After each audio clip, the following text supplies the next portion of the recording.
Golf Central. Brought to you by Titleist.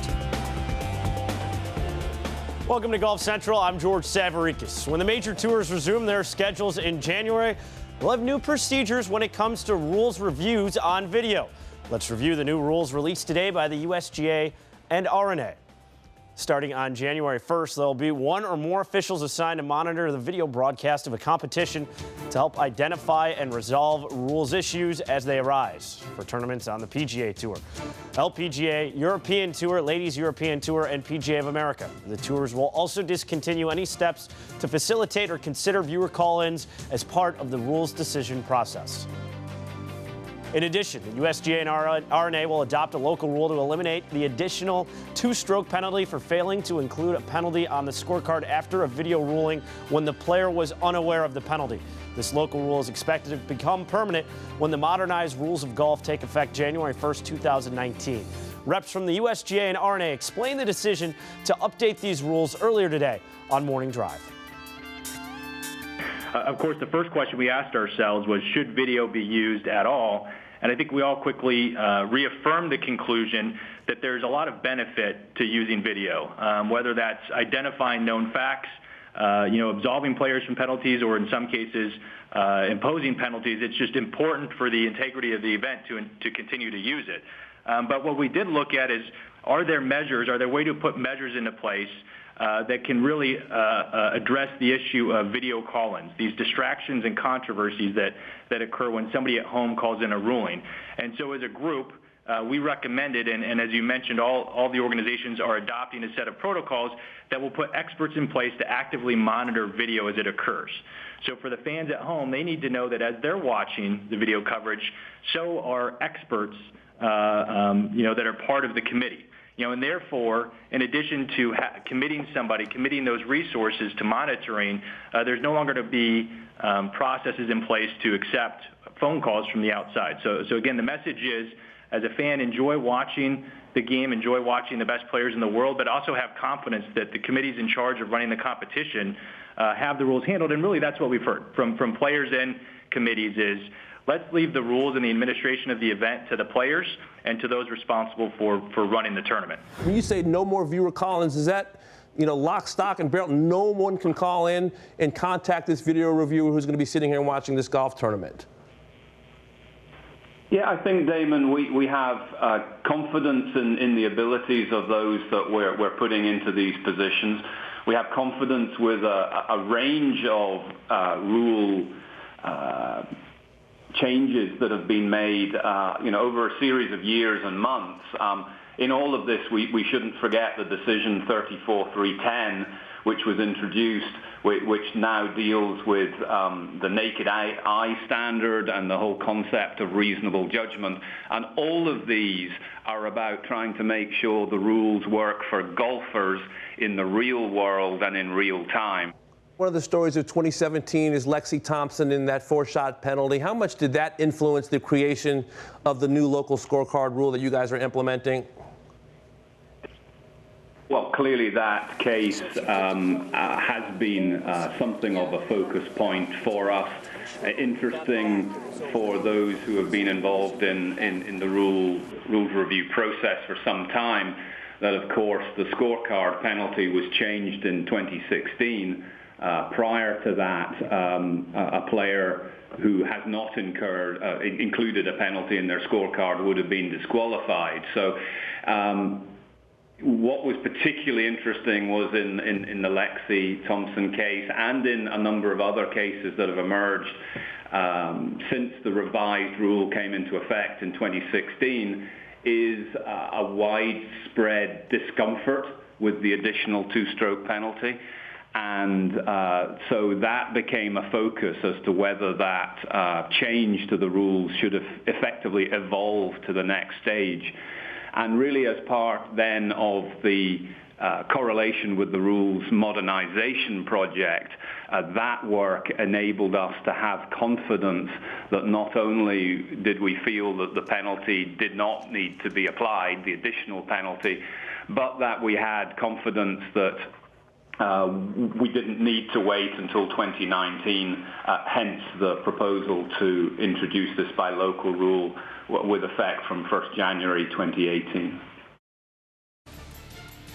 PGA Tour released this statement about the new rules policies for 2018. PGA Tour has worked closely with the USGA and R&A on this issue in recent years, and today's announcement is another positive step to ensure the rules of golf align with how the game is presented and viewed globally. The PGA Tour will adopt the new local rule beginning January 1st, 2018, and evolve our protocols for reviewing video evidence as outlined. Matt Adams is with Brandel Chambly and Tim Rosefort for more reaction.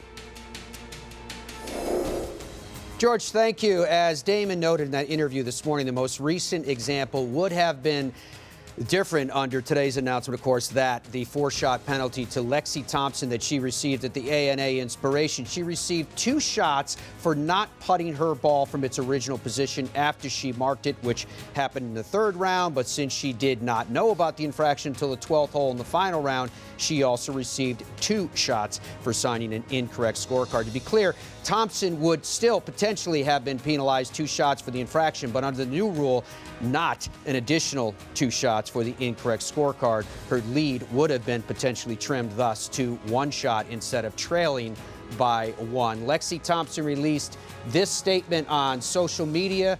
I applaud the USGA and the R&A for their willingness to revise the rules of golf to address certain unfortunate situations that have arisen several times in the game of golf. In my case, I'm thankful no one else will have to deal with an outcome such as mine in the future.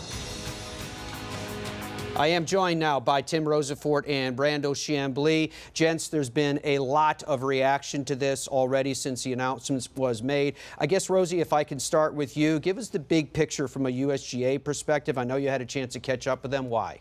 Caught up with Pagel over in St. Andrews, and basically just dumbing this thing down.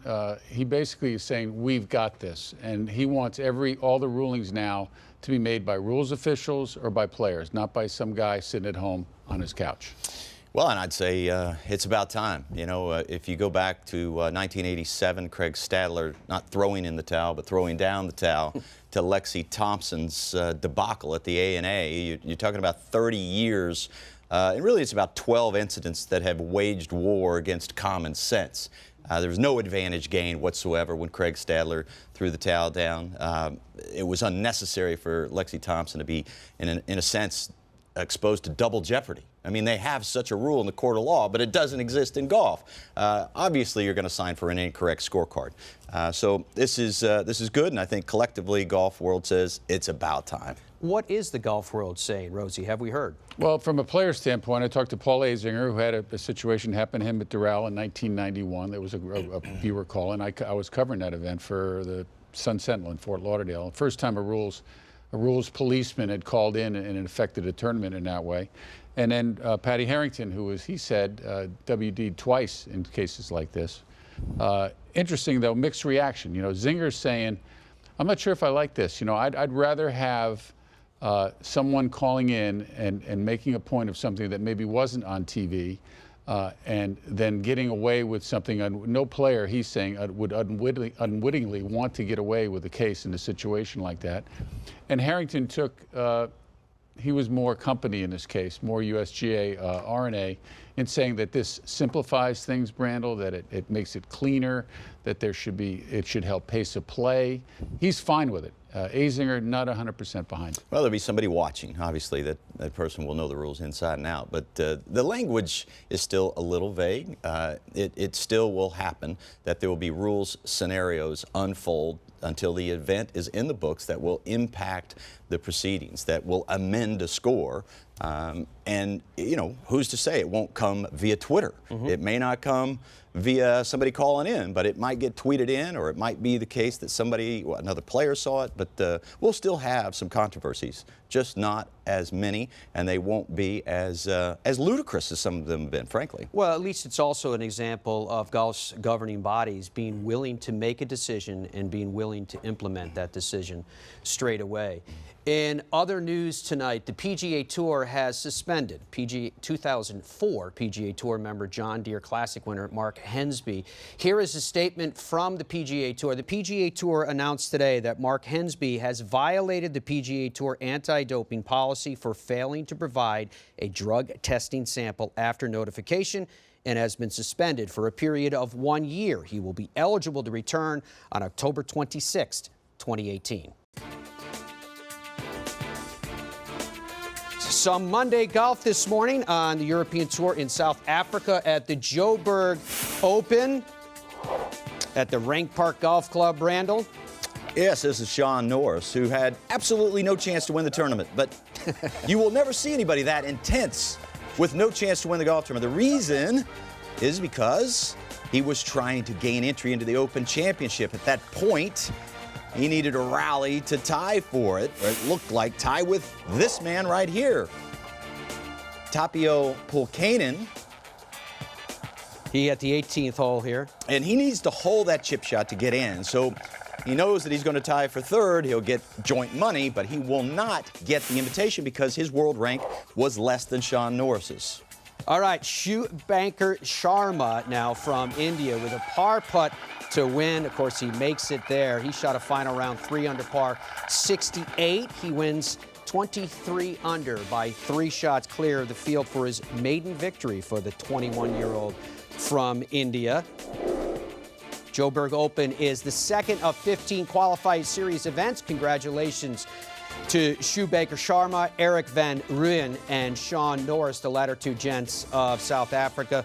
We will see them all next year at the Open at Carnoustie. Still ahead tonight, 3 of the best players alive have a rare chance in the new year. Find out how they can make golf history next. Plus, tied in the lead in the 72nd hole, who would you want with driver in hand? We debate the best clutch drivers in the game today. You're watching Golf Central.